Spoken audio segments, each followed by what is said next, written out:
Halo, selamat siang. Nama saya Dr. Erna Bagiari. Saya bertugas di rumah sakit di daerah Gianyar. Saya mau sharing sedikit pengalaman saya kena COVID ini. Saya masih umur 35, mungkin tahun ini bulan depan mungkin 36 ya. Masih muda, energik, dan saya adalah tipe orang yang sangat disiplin. Ya, kalau di rumah sakit saya selalu pakai APD yang lengkap, pakai masker N95 sekali pakai. Mungkin awal-awal saya pernah reuse, tapi setelah itu saya menyadari bahwa kesehatan itu sangat penting, jadi saya tidak berani reuse lagi, sekali pakai, buang. Kita tahu sendiri kalau N95 itu cukup mahal ya, di atas 100.000, yang mungkin sekarang ada yang di atas 50.000 ya. Saya selalu pakai gaun saat kerja. Kalau ada tindakan, rumah sakit juga sudah menyediakan hazmat yang lengkap untuk saya. Selama saya kerja, saya tidak minum, tidak makan, tidak pipis. Kalau kebelet BAB tahan dulu, kabar. Saya selalu begitu setiap hari.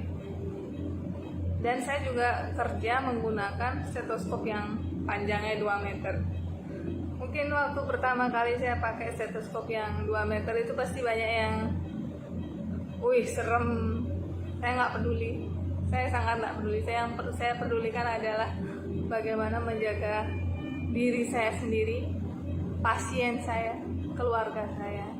At least kita sudah mendidik masyarakat. Memang awal-awal pasiennya kadang-kadang ketawa, baru dong, alat baru dong, panjang dong. Ya udah, nggak apa-apa. Kadang-kadang juga teman-teman, seru sekali dong. Nggak apa-apa aja, kayak semprotan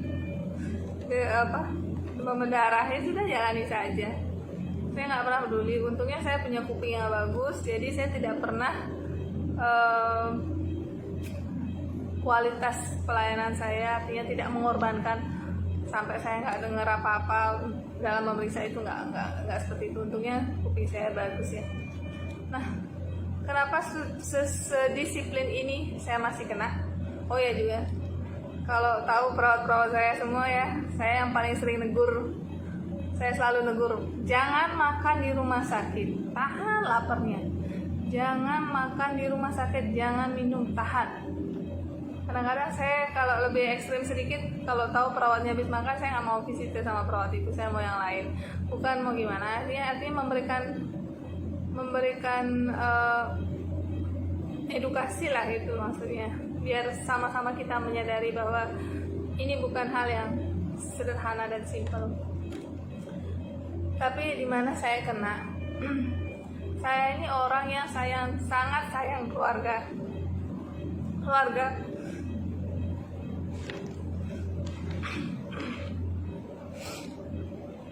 Ya, jadi banyak sekali anugerah dalam hidup saya, keluarga, anak-anak.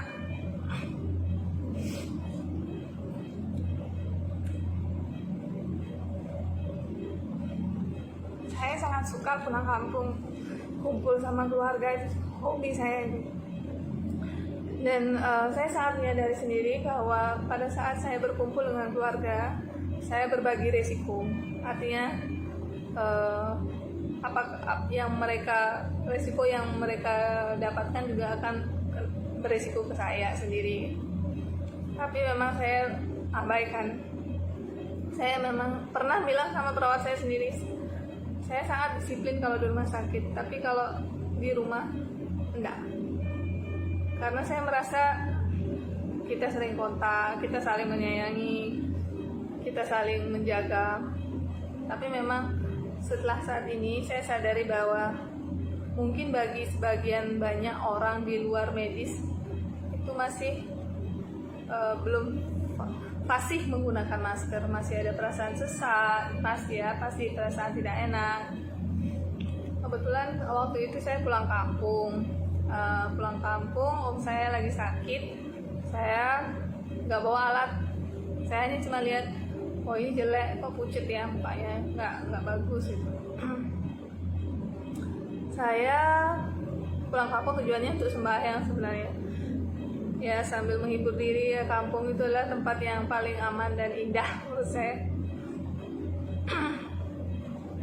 Terus pulang dari kampung memang badan udah mulai rasa pegel-pegel nggak jelas, nggak enak, ngilu seluruh tubuh. Panas sih tidak, cuman ngilu ya. Sempat sih panas 378 sekali, cuman nggak terlalu ya. Akhirnya om saya dibawa ke Denpasar karena kondisinya tambah memburuk. Diperiksa oleh suami, ternyata saturasinya kejenuhan oksigennya 80. Nah kita udah mulai COVID nih. Akhirnya kita bawa om ke Sanglah. Saya nggak ikut sebetulnya karena saya tahu kondisi saya sejak pulang kampung itu nggak bagus ya.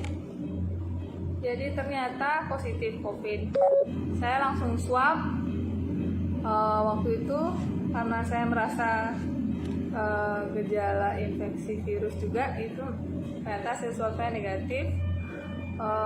Tapi saya masih merasa tidak benar, ada yang salah di badan saya. Saya akhirnya sejak itu pisah kamar dari anak-anak dan suami, dan juga selalu memakai masker di rumah. Akhirnya karena kondisi saya kurang bagus, saya ke klinik kakak saya, maksudnya mau diinfus biar dapat makanan lah, nutrisi gitu. Ternyata kakak saya periksa, "Dek, kamu ada ronki, ada kayak infeksi paru, kamu CT scan aja segera." Karena kakak saya tahu kalau om saya kena COVID kan. Langsung malam itu saya di CT scan dan ternyata hasilnya GGO. Kemudian mencari tempat rumah sakit rujukan juga susah ya, bingung. Akhirnya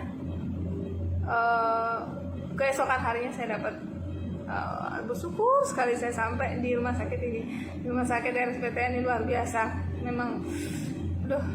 Ini keberuntungan saya. Pada saat di ruangan saya pikir saya masih biasa-biasa saja. Asma saya kumat. Jadi saya punya komorbid asma ya sebelumnya. Asma kumat, saya batuk-batuk, rasanya batuk yang sangat parah dan hebat. Setelah dinebulisasi sama perawat-perawatnya, ternyata masih rasa nggak enak. Ternyata saturasi saya turun sampai di bawah 90. Nah di saat itu saya bengong. Saya masih berharap sebetulnya saya bukan COVID. Saya nggak tahu rasanya sesak yang bagaimana tuh, nggak ngerti gitu. Saya bengong, lama saya bengong. Saya cuma diem, TV saya hidup, saya nggak pedulikan.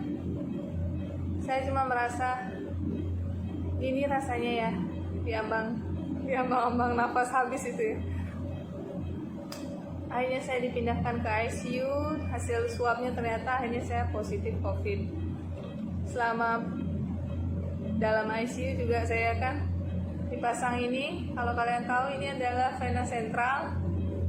Dipasang di vena sentral di sini. Kemudian juga di tangan dipasang arterial line untuk mengukur tekanan darah secara akurat. Benar-benar perawatan yang sangat intensif dari RSPTN dan sangat ketat. Saya kurang lebih 1 minggu tiduran lebih mungkin di tempat tidur, tidak gerak, takut gerak, takutnya ini macet atau apa. Tidak juga untuk lain-lainnya biar juga nggak macet. Saya merasa banyak hal dari medis dan non medis, juga spiritual juga saya merasakan ada perbedaan sebetulnya. Kalau dari segi medis, tensi saya sempat 60. Tekanan darah itu malam banget itu. Dikasih obat penopang tensi, saya teriak-teriak. Kepala saya mau pecah, dada saya sakit sampai tembus ke punggung. Semua perawatnya datang sini. Ada yang mijitin tangan, ada yang mijitin badan, kaki, semua berdoa untuk saya. Luar biasa. Itu shocking saya yang kedua. Saya habis itu saya nggak bisa nangis ya, kalau mikirin keluarga saya nangis, tapi kalau mikirin sakit saya cuma bisa bengong. Ternyata gini rasanya. Sampai kalau orang Bali itu ada yang bilang di depan ya, saya juga udah di depan itu sempat merasakan yang terasa itu. Saya lihat itu hanya doa. Saya melihat orang-orang berdoa, cewek beda, cowok beda. Tapi waktu itu memang luar biasa. Walaupun jam 12 malam, dokter anestesi siaga selalu untuk saya, perawat siaga selalu untuk saya. Gimana caranya menopang tensi pada orang yang sangat sensitif terhadap obat tensi. Luar biasa rasanya. Selama saya dirawat, saya hengkang dari grup dulu sementara, banyak grup keluarga. Kenapa? Karena saya sangat menyayangi mereka. Saya tidak berharap ada yang kena lagi seperti saya. Itu terutama saya mau menguatkan diri saya itu sebetulnya. Jangan sampai kena COVID, jangan terlalu meremehkan. Karena kita nggak pernah tahu bagaimana respon tubuh kita. Jadi infeksi itu kan tergantung dari faktor hostnya, jadi faktor badan kita sendiri, virulensi dari virusnya itu sendiri, dan ada faktor lingkungan. Saran saya untuk semua teman-teman yang di luar, jangan terlalu percaya diri, tetap kita harus waspada. Saya sangat ingin pandemi ini cepat berlalu, karena saya merasakan tidak enaknya. Coba bayangkan aja, jadi saya tidak bisa tiduran terus di tempat tidur dengan segala monitor. Ini enak sudah bisa mobilisasi ya, berkat semua tim di sini. Badan kalau udah ditusuk-tusuk itu udah nggak berasa. Jadi saya cuma bilang aja dalam diri saya sendiri tuh, ya Tuhan, terima kasih atas segala rezekinya.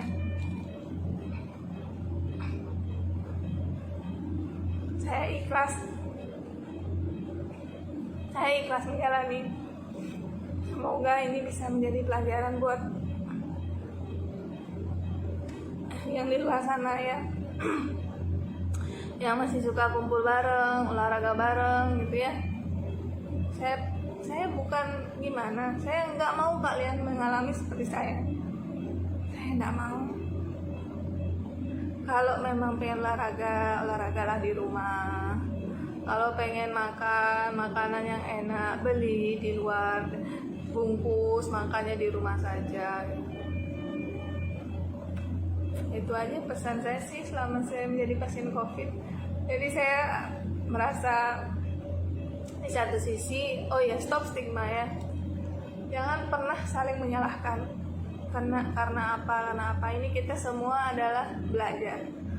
Kehidupan kita ini adalah pelajaran. Kita belajar untuk menjadi orang yang lebih baik lagi. Kalau bisa belajar dari tidak perlu mengalami, jadi cukup ini aja, cukup mendengar dari kisah seorang pejuang COVID. Semoga kita semua selalu diberikan kerahayuan, kesehatan. Mari bersama-sama, karena ini saya rasa tidak bisa perjuangan tim medis saja. Jadi kita ini harus semua sebagai satu tim, saling mendukung. Semakin cepat, semakin tertib kita, maka ini semua akan cepat berlalu. Semangat untuk semuanya, salam sehat, semoga semuanya bisa berkumpul selalu dengan keluarga tersayang, menikmati waktu weekendnya dengan indah dan bahagia semuanya. Semangat.